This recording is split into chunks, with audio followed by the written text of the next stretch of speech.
Welcome to Conversations with Celeste. We are about to interview one of the best trading coaches around the world. And if you learned something, don't forget to like, comment, share, subscribe, and click that notification bell so you can get notified every time I have something new just for you.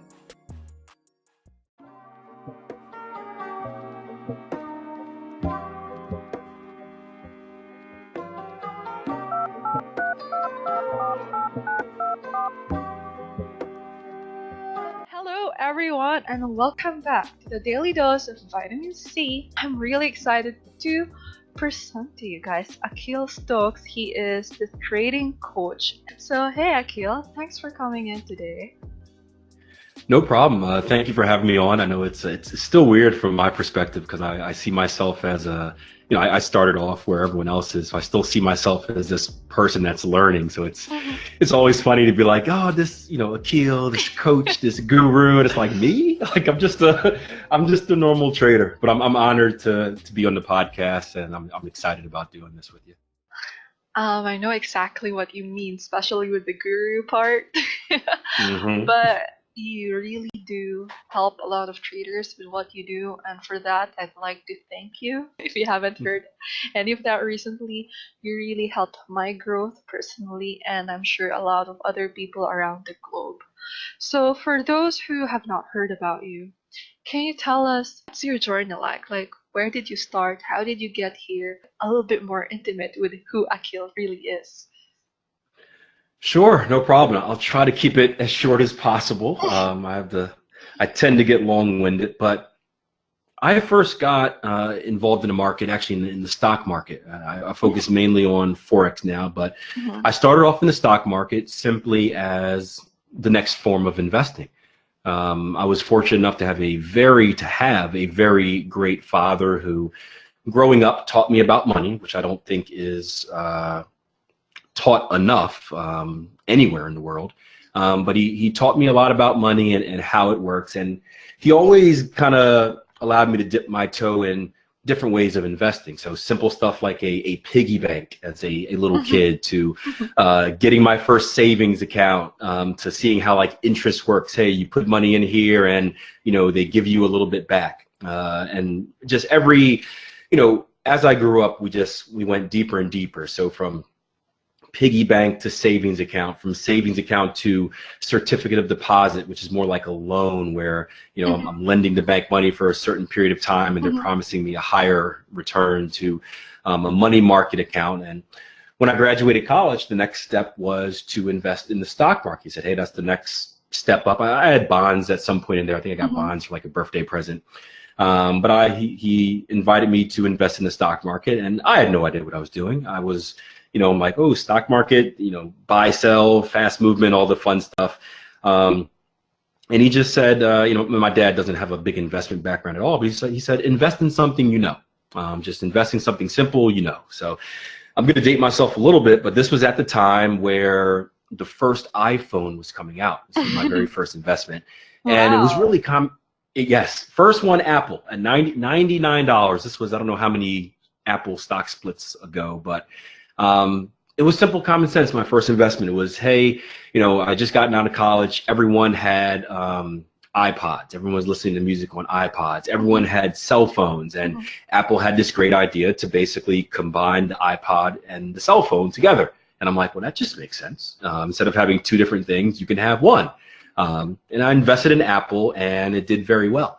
And at the same time, I began to teach myself just about the basics of kind of common sense investing. So not digging into any type of fields that I'm not familiar with. I didn't do any like pharmacy or medical stocks or anything scientific. It was just kind of basic common knowledge stuff that I used, stuff that I knew, and that's how I got my feet wet in the stock market. I was also fortunate enough to I had a mentor who was my wife's, basically her grandfather figure. He was a local millionaire. You'd never know it, but a local millionaire. And I basically sat and I watched him for like a year straight. Mhm. And in his meetings and his daily activities, I tried to sponge as much as I can about investing and what to look for and how to go about that.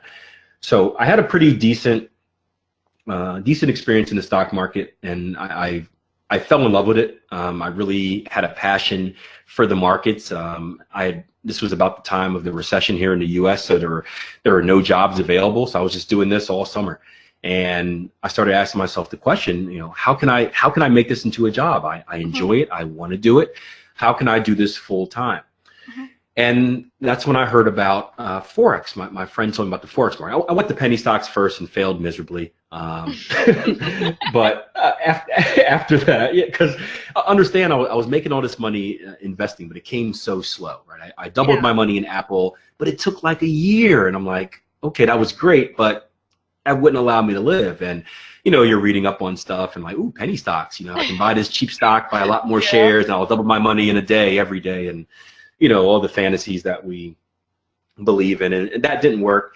And then I fell for the same thing. I had a friend of mine introduced me to Forex market. I'm like, foreign exchange? I'm like, what is that?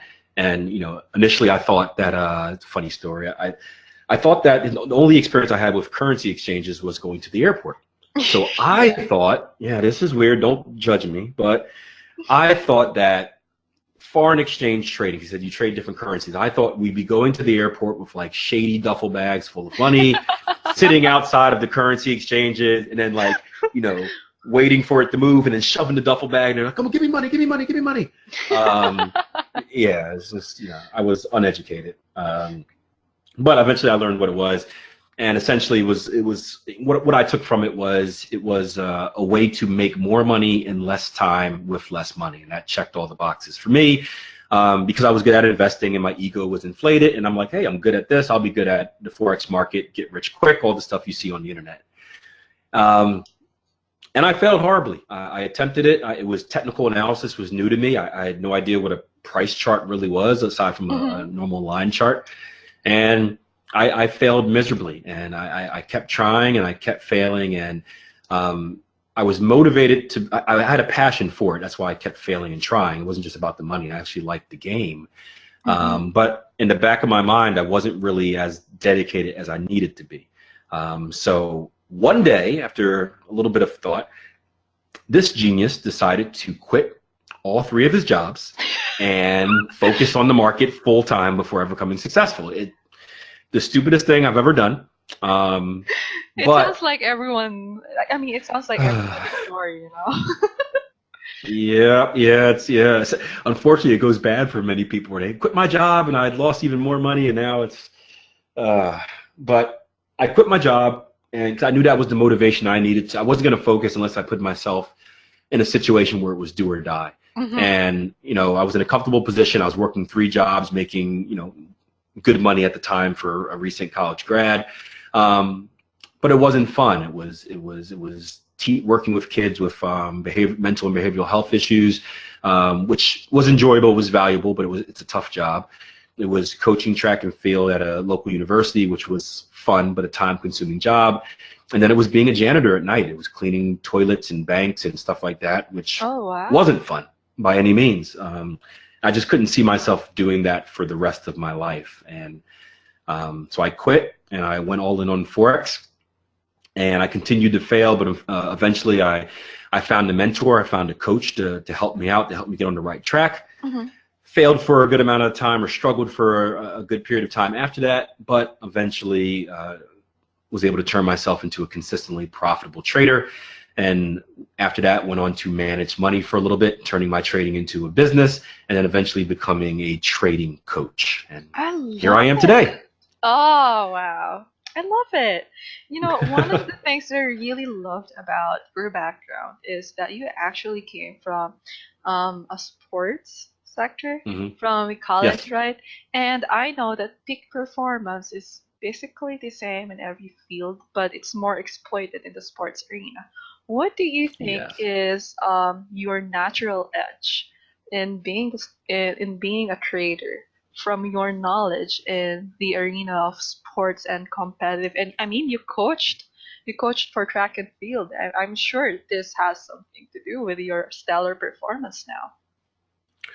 Yeah, I agree. I'm right with you. Where and I've been fortunate enough to coach thousands of traders, and I kind of start to see the tendencies. And as you know, trading is very psychological. It takes Mhm. mental toughness, and discipline is key.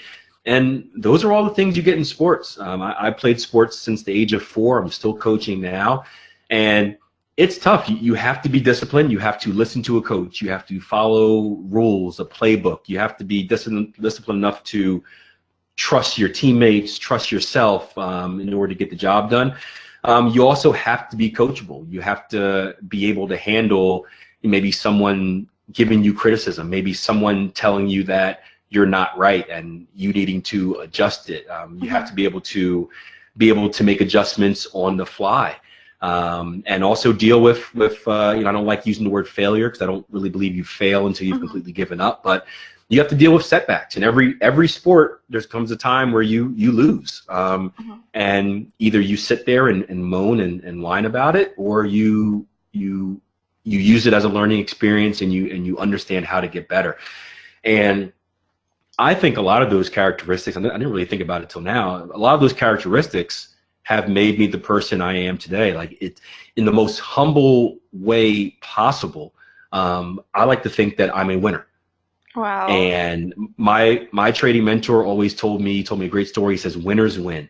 And I think that's more of a mindset, meaning that I will just refuse to lose. Like, the athlete in me I'm going to keep fighting until I physically and mentally cannot do it anymore. And that was my my mindset as an athlete, where when I get on the field or I get on the track, no one can beat me.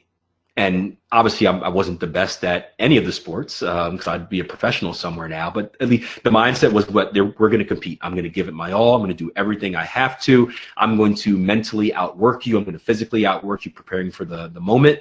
Mhm. And a lot of that carried over into trading, where I think the main reason I became successful in trading is because I am willing to outwork anyone as far as educating myself in the market. And then, of course, the mental discipline and toughness of being able to deal with the daily ups and downs that come with being a trader. So I think you're dead on. I think and you see it with military as well, but Mhm. I think there's a direct correlation, yes. Yeah, I do agree. And I've seen actual athletes perform really well in our field. And I feel like Hmm. a lot of it is from being coachable. You seem to attract a lot of mentors in your life. How does that come Yeah. about? Do you actively seek them out, or do they just, when the student is ready, the teacher appears? How does it happen? I don't know. I mean, I was, I guess, fortunate, where the first business mentor I met, again, he was my wife's, basically like a father slash grandfather figure. So I initially met him because things between me and her were getting pretty serious, and he wanted to feel me out before. He's like, hey, if you're gonna be marrying my basically my granddaughter, I need to kind of vet you and make sure you're the right person. And he ended up falling in love with me. My trading mentor, I met him simply because I was randomly searching the internet for some get rich quick system. I came across his website, and I decided to fill out a questionnaire. And more importantly, I decided to I never answer the phone if it's a number I don't know. But for some reason, when he called after I filled out the questionnaire, I answered the phone. And um, I never would have had that opportunity to learn. So I'm not too superstitious, and like, but I think things do happen for a reason. Yeah. Not to get too out there, but I just think it's putting yourself in a situation to have the moment attract you, and then taking action when the moment comes, and not letting it get past you. That and a little bit of luck, I guess, is it. I do agree. I think people have different opportunities. I mean, a lot of opportunities, but only a few actually take action. Yes. And I do believe that whatever you're seeking is also looking for you. So now I want to know, what's your typical day look like? Well, a typical day for me, the summer's a little bit easier than, well, maybe not because I fill it with other stuff, but a typical trading day is this. Um, so I get up about 5 or 5:30 in the morning, Mhm. to start my day. And I do something called a pre-wake up. I used to wake up and get right to the charts, and what I found is that Yeah. although I'm the the type of person that can like backflip out of bed, and my wife hates me because of it. I jump out and I'm like, yeah, let's get the day started. Woo! I'm one of those type people. I'm Oh, just, no, really? it's from, yeah, my sports background. We're up 5 o'clock for football practices and whatever practices. So I'm used to it my entire life, I guess, or just yeah. working that early. So I'm up. I can get out of bed. I wake up like 2 minutes before my alarm. I get out the bed and I'm ready. But what I found that although my body was ready, my mind wasn't ready. So when I used to go straight to the charts and look at them, I wasn't really alert and ready as I need to be. And you and your viewers know that you need to be on full alert when you're dealing with the financial markets. So something I started doing was called, I started taking time. I started taking a half an hour to start the day of just doing something else. So the first half hour is spent emails, social media, listening to this, doing that. I go through phases where I want to do like yoga and stretch every day, and then I get lazy and stop. So it's a part of that. But the first half hour is dedicated to anything but the active markets. And I feel like after about a half an hour, then my mind has caught up to my body, and then I'll start my pre-market analysis for the day. So, Ooh. yep. I want to make sure I'm alert because I've made just simple mistakes just not being alert, where it could be as simple as I'm supposed to set a buy order and I set a sell order by accident just because I'm not as sharp. And you can't do that. And that's a mistake, and you got to eliminate them. But after that first half an hour, I'll do my pre-market analysis. Depending on the market conditions, that may last anywhere from 15 minutes to maybe 45 minutes. And I take notes. I write out my checklist of what I need to look for during the day. And then I'll eat some breakfast and I'll watch some TV, get away from the charts as much as possible. And at around 7:30, I come back and I run a live trading room with our traders on the platform, where I'll go through my pre-market analysis once again. I'll show them the opportunities. It is a swing trading and a day trading room, so I show them the longer term trading opportunities, but we also look for intraday opportunities. And we do that for about anywhere between 2 or 3 hours. After that, I get away from my computer. I try to get away from the markets. I do something else. Usually it's physical activity. I am an athlete, as you mentioned, but I also think it's my way of kind of getting away from the day. Trading could be stressful. There's a lot on your mind. It's kind of my way to separate myself from it, whether I'm excited from a great day of trading or I'm really upset from a bad day of trading. Once I go out and do my workout, it kind of resets everything. It's like my meditation, where I come back neutral and I can get on with the rest of my day. So after that, I'll do lunch. I'll do kind of a post-market analysis where I review my day, any trades I've taken, and any trades that I may have missed. Then I'll coach track and field for the afternoon. So from about 3 o'clock to 6 o'clock, I go and coach track and field. Again, this is a way for me to get away from the markets, and which is good. I think one of the problems that many traders have is they're too sucked into the markets that it becomes their life. And I got to remember that I got into trading for freedom of time. So I don't want to be I don't want to be a slave to my computer. And I know that I will, because I'm passionate. I'll sit here and watch charts all day. So I do stuff to get me away. And what I find is that when I come back, I'm just more energized and more excited to look at the chart. So I'll coach track and field. I'll do one more round of pre-market analysis or post-market analysis to get ready for the overnight session, just making sure there's anything that I need to have on the board or take off the board. And obviously during this time, I'm doing stuff for the business as well. I do a lot of videos, podcasts, YouTube, so all that's sprinkled in between. But after track and after that post-market analysis, I shut it down. I spend time with the family, and then I go to sleep and reset for another day. I really love how many times you talked about walking away from the charts. One of the biggest problems I see other traders go through is they feel like hard work in trading means sitting in front of their computer staring at charts all day. And I'm like, that's a recipe for disaster. And I love how you stressed on actually walking away from it. And peak performance is all about stress plus rest and stress and rest, and your entire day just shows that. I also love how you talked about having a pre-wake up routine and how that's going to prepare you for the rest of your day. And I'm just so shocked that by lunchtime you already probably did more than most of the population. You even had time to coach. That's amazing. So, what are your That- thoughts for like traders who think they have to stare at charts the entire day to look like they're working hard? well, I think, like you said, it's a recipe for disaster. The thing about the market is there's always an opportunity to be involved. You can buy and sell at any given moment. And I think too many traders are under the impression there's like, I'm not a trader unless I'm actively doing something. So when they're staring at charts, especially on, during slower periods of the market, they're going to force themselves to do something. And if you want to find something in the market to trade, you will. You look at it long enough, you'll convince yourself to do something. Yeah. Um, and eventually you'll do it, and it'll be a bad trade, and you'll lose money. And when you check your stats, maybe a month later, you'll see all these little like, why did I do that? Why did I do that? And you'll realize that, man, if I just would have stayed out the market, kind of addition by subtraction, I would have been more profitable just by staying away from those impulse trades. So I think it's an ego thing. We have to put away what social media tells us Mm. about always being actionable and watching traders always posting their P&L like Mhm. and feeling jealous. We have to realize that being able to stay out of a trade is probably a more important characteristic than being able to get involved in the trade. And you just got to get away. You can't like you said, you can't let trading run your life. Do your work. If something is there, you take it. If something is not there, you do something to allow yourself to get away and kind of an out of sight, out of mind type of thing. Mhm.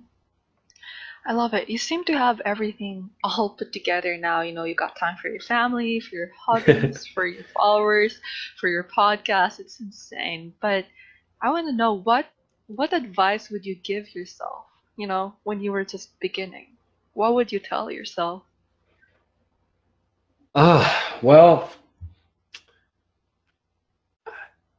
it's tough because it took me a while to get where I am today, and I shared a Mhm. little bit of my story earlier, where lots of bumpy roads, and all of those were learning experiences. So Mhm. part of me, I never really have regrets. I'm a big believer in like, hey, everything happens for a reason. If I wouldn't have gone through what I did earlier, I wouldn't be the person I am today. I wouldn't be the coach I am today.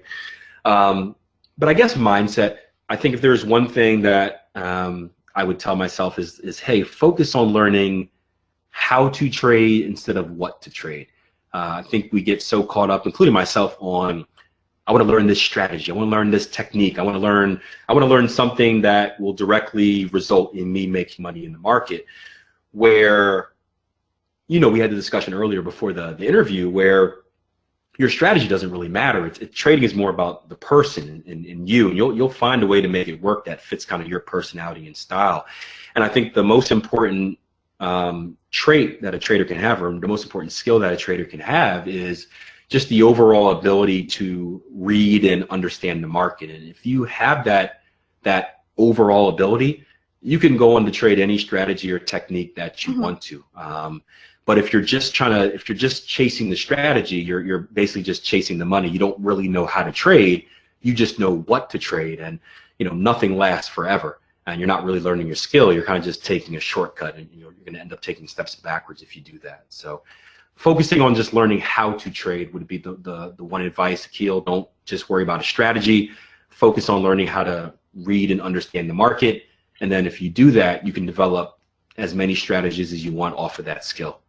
I love it. This is incredibly interesting because most people would spend a lot of their money on different strategies. There's this new hot strategy that's supposed to be the new holy grail, and then 2 months later they're on to another one, paying for another one. Yep. So it takes a while for me to convince these people that they're wasting their time doing that. It's And it's hard. It's it hard because we is why do we trade to make money? And yeah, exactly. it's yeah, I understand. Yeah, I do understand, but I know that somewhere along the lines, it's a belief that inevitably Hmm. clashed with them. How about you? Did you have any belief when you were starting out that clashed with your ability to successfully trade or make money? And how did you resolve that? Well, aside from the belief that it was easy and a get rich quick scheme, which I learned pretty quickly it wasn't the case. Um, I think for me, it took a while to develop really an understanding for the markets. You know, as I mentioned before, I was always caught up on the next strategy, and I look back at it now, and there were a lot of good strategies that I traded and that weren't profitable, and I would always blame the strategy or blame whoever anyone but myself, right? You blame the Yeah. broker, you blame the weather, whatever. It's anyone but me. And I look back now because what I would do is I would go through those strategies, I would do the proper back testing, and they would be profitable, and then they wouldn't be profitable when I traded it. And I'm like, Mm. well, it must be the markets. And I look back now, and a lot of those strategies just didn't meet with my belief on the markets and my personality. I am not I was trading, say, a trend continuation, a trend following strategy, but at heart, I'm more of a counter trend trader. I'm a big believer in the power of structure, support, and resistance levels. And in order to really maximize the strategy I was trading, I had to basically ignore support and resistance. Mm. And I would find that every time price would get to that point where, if the trend needs to continue, at some point it has to break through a level of structure. And every time I would get there, I would like psych myself out and be like, no, I should be getting out of it, but no, the strategy says stay in it. And it'd be like a battle. Get out, stay in, get out, stay in. And I would make an action based on fear, right? If I was scared, if it looked like it was going to turn around, I would get out. And if it looked like it was going to continue, I would stay in. And I would never really follow the rules. I would always kind of second guess myself, and then of course I would turn into the hindsight trader. If I got out and it went up, and like I knew I should have stayed in, and blah blah blah, or the other way around. If I stayed in and I ended up getting stopped out, oh, I knew I should have took my money out. And it was tough because I wasn't trading something that I really believed in, and it was hard for me to follow it and see it through. And because of that, I would consistently sabotage myself as a trader. So that's kind of when I learned that you have to fit your trading style to you as a person, understand what you believe in, understand what areas kind of psychologically put you off balance, and try to avoid those areas. And it was a good lesson. Not at the time, obviously, but in hindsight, it was a very good lesson. Love it. Thank you so much. And one of the things that really fascinate me about you is, well, you're a dad, and you're a husband, Yes. and you're a coach, and you're a YouTuber, and you're a lot of things. You're a really busy guy, right? And there are I am a lot. awesome. That's what I am. That's Awesome. what you are. I agree. But there are a lot of dad traders like you who are struggling to balance their time. And hmm if they could do like just a few things to strengthen their trading psychology, what's the least they can do that could help them strengthen their psychology in trading? Um, just in trading, it's tough. Again, I like we mentioned earlier, Mhm. I think I came up through the right way to be very disciplined and have the right mindset just through athletics. So I think in a way I was kind of the same skill set it took for me to be good at sports is the same skill set that it takes for me to be good at trading. It's just a different type of game. I love it. Um, Mhm. but to strengthen your psychology, it takes building your discipline.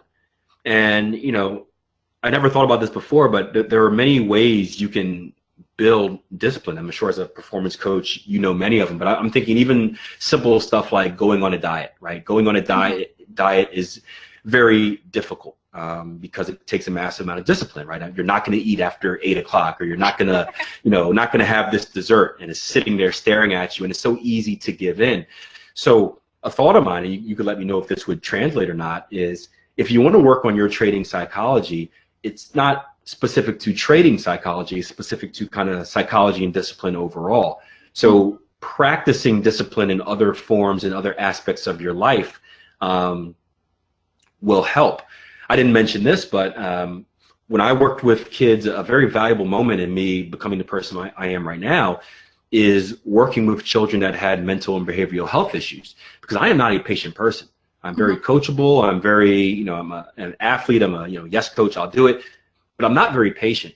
And when working with kids that are on the spectrum, they have autism or Asperger's, you have to be extremely patient and calm in how you communicate with them if you want to avoid kind of the explosion.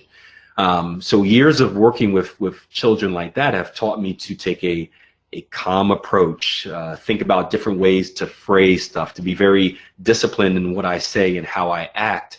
And that has played a great role in me being disciplined and patient as a trader. So I would say working on other aspects. If you have kids, practice being patient with your kids instead of yelling at them or doing this. Practice relaxing, talking to them. If you're someone that wants to do something like with a diet, practice that. It could even be something where I did a push-up challenge a few months ago where someone on the internet, someone on the internet challenged me, and like I said, I'm a competitor, I'm an athlete, so I just say yes to any challenge. So they're like, "Hey, Akil, I bet you won't do that." I'm like, "Yeah, you bet I would."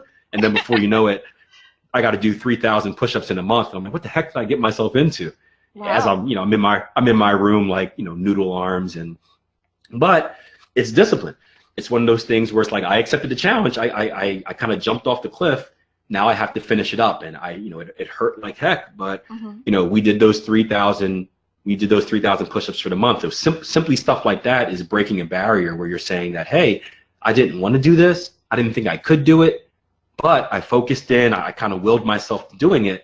Those are the same skills that will be useful in the market when it comes to, hey, making sure I take the trade even though I feel kind of off about it, but it meets my rules, or staying out of a trade even though I want to get involved in it, but it doesn't meet my rules. And I think those are very important. I completely agree, because I honestly have a theory that a person's real life spills to their trading eventually. I mean, oh, yes. if they're losing control in their real life, they're gonna try to take control in their trading, but actually self-sabotage in the middle of it. The more you try to take control of a trade, the more you just do the wrong things, I guess. That's so true. Yeah, you're right. Yeah. So yeah, that's true. That is true. Specifically in losing streaks, traders feel like they're out of control during losing streaks. Do you have any recommendations for any trader, to get back to their game after a certain losing streak? Ooh, losing streaks. They are tough. They get easier the more you experience them. You get kind of numb to it. It's like anything else in life. You get a paper cut for the first time, you're freaking out, then you get it again and it hurts, but it's not as bad. But especially the first one or the longest one is tough. One of the best pieces of advice I can give, and it's going to seem weird, but find a friend. Misery loves company, because when you're on a losing streak, you typically, again, and this is, social media ruins it, because social media is just a highlight reel of everyone's best. No one talks about losing on social media. They just talk about how great they are. So when you turn to social media, you're like, everyone's doing great. Everyone's life is perfect. And I'm here losing. And it makes you feel worse. So if you can find a community of traders or a group of traders, and you're going through a losing streak, and maybe you send a message like, "Hey man, 5 trades in a row, that stunk," and maybe he responds like, "Hey man, I'm doing the same thing." It normalizes the situation, because losing streaks are normal. Obviously, depending on what type, if it's self-inflicted where you're doing dumb stuff, then that's not normal. But you could be trading perfectly and taking all good trades and still be on a losing streak. That's natural. But we get away from thinking it's natural because no one else is talking about it. So I think the more we can talk about it, the more we can say that, hey, I'm on a losing streak. Oh, me too. It's okay. It's helpful. I do a lot with mental health as well. And one of the, not to get too off topic, but a lot of people, a massive increasing amount of people are suffering from mental health issues. And one of the reasons they're not comfortable talking about it is because they don't think that anyone else is suffering from it. True. But when you put people in a position where they find that common element, where it's like, oh, you too, you suffer from anxiety. Oh, and now it's more accepting, and they don't feel as isolated, and it helps them control the situation. I think a losing streak is the same way. But from a technical standpoint, to get away from all the psychological stuff, which I think is important, find your best trade. Hopefully you have a go-to trade, a trade that you're very confident in, or a level in the market that you're very confident in. Just try to get some type of good feeling, right? Get a small win, get something just to make you feel good. And once you get that small win, it slowly starts to kind of rebuild the confidence, and you get that good mojo flowing, and you can kind of ride that momentum. But it's I think finding a friend helps, because dealing with a losing streak, you really just you got to ride out the pain train until it ends. And once you ride it out and you get through it, your belief is so much stronger, because you've done it before. Mm-hmm. But that first one, man, that first one's going to be rough. And unfortunately, there's just surround yourself with positive people who can help you get through it, but it's going to be rough. I totally agree. 2 points. I love the fact that you talked about regaining confidence first, because Mm-hmm. a lot of traders, after a losing streak, they're trying to regain money. So Yeah. so they're trying to just like chase something, and it's not working for them. But in the beginning, you actually have to rebuild the confidence you just lost from the losing streak, right? And Mm-hmm.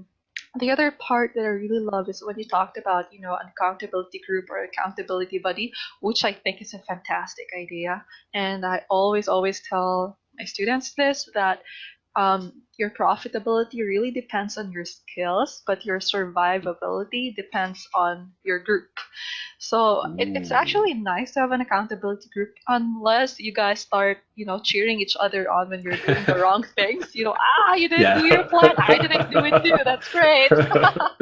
So so that's No, I. that's where a problem happens, right? And sometimes, especially in the middle of a trade, when a trader starts an overwhelming emotion, starts feeling like overwhelming fear or overwhelming greed, sometimes they turn on to each other, and it could Mhm. turn into a FOMO thing, like fear of missing out Yeah. thing. Yep. So what do you say a trader would do, like when they're in the middle of a trade and they start this fear or greed? What do you think they could do to stop themselves from those moments of disaster? Um. Well, I guess it depends on if they're in a good trade, meaning a trade they're supposed to be in, and Mm-hmm. they're kind of feeling themselves get on that psychological edge of Mm-hmm. doing something bad. Um, the best trick in the world, right? Yeah. Every computer has this.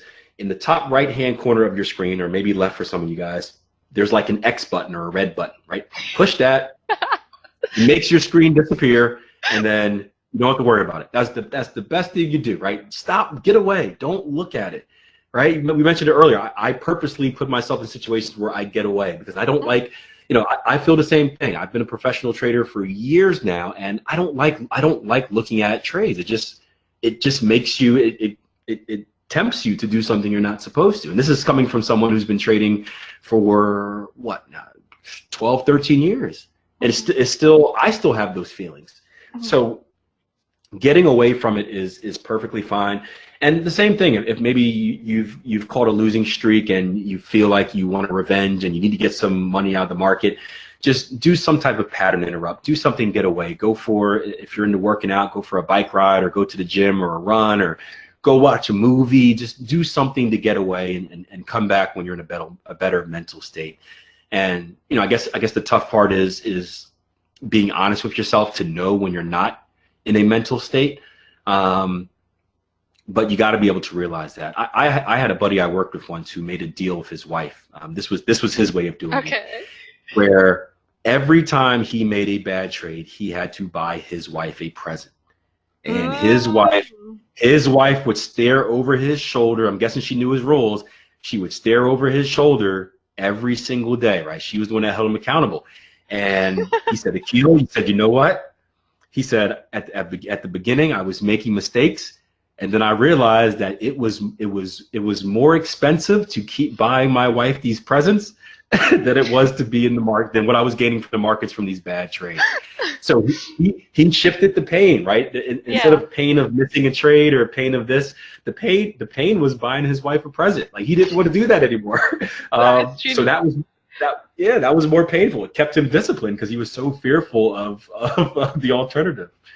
I think the more painful part was like, I told you so. Yeah, that's what I was saying. She's like, yep. So thank you for talking about that. Actually, you talked about something really important.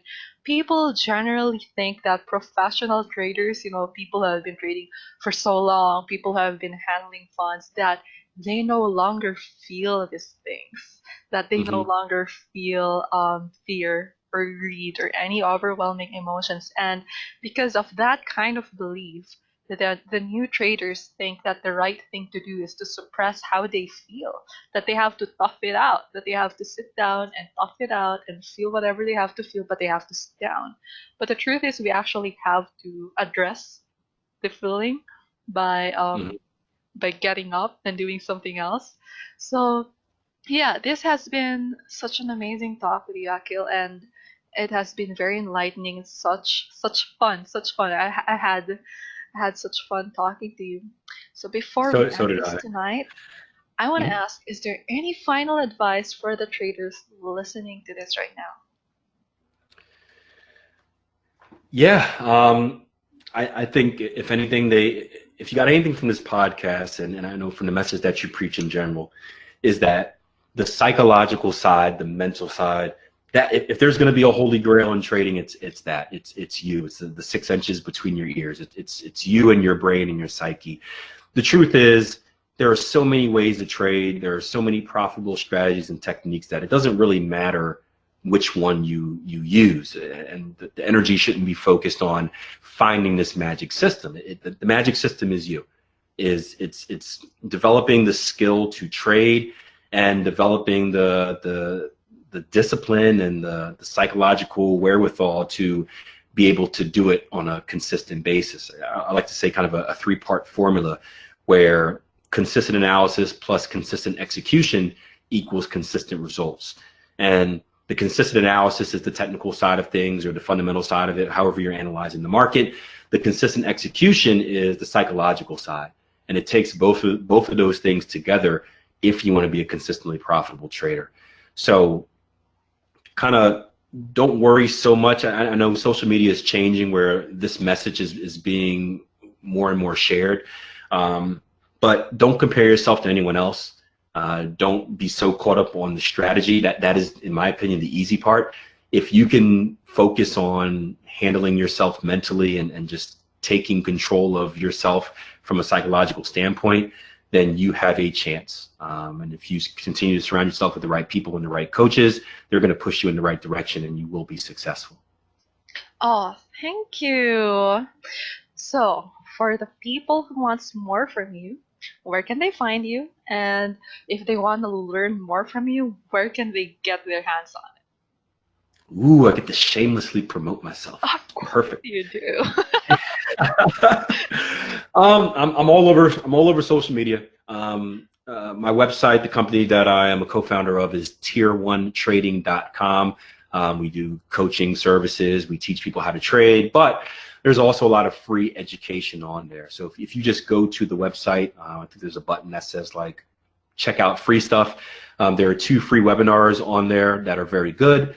You can also find my podcast, the Trading Coach Podcast, on really any podcasting or music streaming app. I try to take what people are telling me on social media or asking me on social media and just give a helpful give helpful insights to help traders develop. And hopefully it's a little entertaining as well. Shares my life as a father and a businessman and just a chance to see my journey. And of course, YouTube, youtube.com/Akil Stokes. Lots and lots and lots and lots of videos on there. All of my podcasts are on there as well. More content than you will know what to do with. So, yeah, that's it. Hopefully, I just provide a positive look at what trading is That really that like for you. was really wonderful. Thank you for having this time with me, and I really appreciate what you did for us. The Filipino community will definitely enjoy this. Thank you. No problem. No All problem. right.